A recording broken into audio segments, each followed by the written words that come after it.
Salut tout le monde, donc il y a une exclue aujourd'hui, c'est toi qui fais l'intro, on t'écoute. Elle est complètement nulle ta blague. Ouais bah oui je sais, c'est le principe au départ quand même. C'est comme ça depuis une vingtaine de vidéos quand même. Débrouille-toi tout seul, moi je veux pas. Bon ok, je vais la faire. Oh tu pourrais, t'abuses quand même. Tu pourrais la faire. Bon par contre, va fermer la porte par contre. Allez dépêche-toi. Et oui, c'est la magie du montage. Moi je trouve ça génial, moi j'adore. C'est tout bête et c'est impressionnant quand même ça. Enfin impressionnant, enfin... Ça marche bien quoi, enfin... Voilà, la porte elle est fermée. Alors que je l'ai pas touchée. Dingue. Donc aujourd'hui, je vais vous parler de DBZ, DB et DBZ, pour faire plus global. J'ai rien compris du tout. Non mais t'inquiète pas, tout va bien se passer. Je parle juste de Dragon Ball. Dragon Ball, tout le monde connaît au moins le nom. Alors, même si vous ne connaissez pas Dragon Ball, il n'y a pas de souci. Là, je vais tout vous expliquer, les personnages, les intrigues, tout bien. Je vais vous faire un résumé de Dragon Ball en 20 secondes. 20 secondes pour 400 épisodes. Ouais, tu vas voir, ça va passer. On va faire soft, hein. Je vais pas partir dans les détails, mais ça va passer. Attention, top!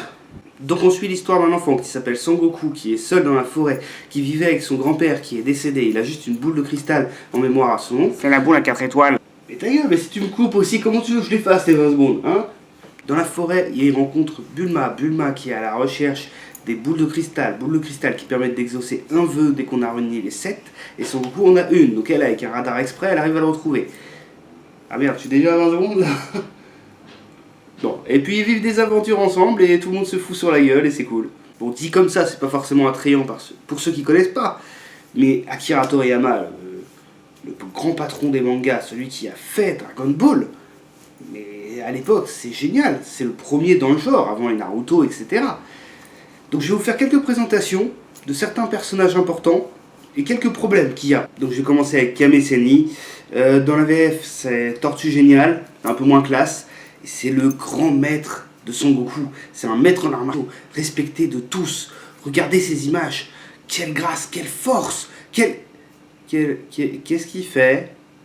S'il vous plaît, sécurité. Qu'est-ce qu'il fait? Non? Alors Bulma, dont on a parlé tout à l'heure, donc c'est elle. Voilà. Bulma, c'est... Oh, Bulma. Calme-toi. C'est Bulma, voilà. Et ils vont réussir à la confondre. Et pas avec n'importe qui. Je vous laisse un extrait et je vous explique après, vous allez voir, c'est pas mal. Oh, attendez, j'aurais encore une question à vous poser. Je vous écoute. Dites-moi, vous n'auriez pas la visite d'une voyante par ici de temps en temps? Une voyante, vous dites? Oui, effectivement, une certaine Bulma, je crois. C'est ça, c'est bien ça. La prochaine fois que vous la verrez, vous pourriez lui transmettre un message de ma part. Vous pourriez lui dire de prévenir Tortue Géniale qu'il ne faut surtout pas qu'il cherche à me faire regagner la Terre au moins avant 1 an. À l'intention de mademoiselle Bulma, que Tortue Géniale lui fiche la paix pendant 1 an. Bon, pour ceux qui ne le sauraient pas, ils sont pas en train de parler de Bulma là normalement. Ils sont en train de parler de elle, Baba la voyante là, qui sert pas à grand chose, qui ressemble à rien. Et comment ils ont pu confondre les deux? À choisir, tu prends Bulma sans hésiter. Hein. Mais la vieille, elle doit avoir de l'argent. C'est un point de vue. Mais il faut être salement motivé quand même. Hein. Pognon. Bon, je te laisse avec tes histoires. Hein. Si tu veux te taper Baba, fais-toi ton délire. Hein. Moi, je préfère Bulma personnellement, mais bon. Je vais vous parler de lui aussi. Alors, lui, c'est Freezer. Freezer, c'est un des méchants principaux de l'anime. C'est un des plus puissants, etc. Je peux pas sortir la vidéo parce que je vais avoir des problèmes avec ça. Mais en gros, je vous explique. Il y a un combat contre Son Goku. Et il annonce que la Terre va exploser dans 5 minutes.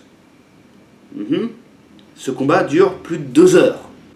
Donc c'est peut-être l'un des guerriers les plus puissants de la galaxie. Mais en attendant, si tu sais pas faire les maths, retourne à l'école, mon pote, avant de te battre. Hein. Alors, attends, 5 minutes, donc je pose 1 heure, je retiens 2, ce qui fait 4 heures. Ouais, grosso merdo, on doit être dans ces eaux-là, non? C'est pas ça?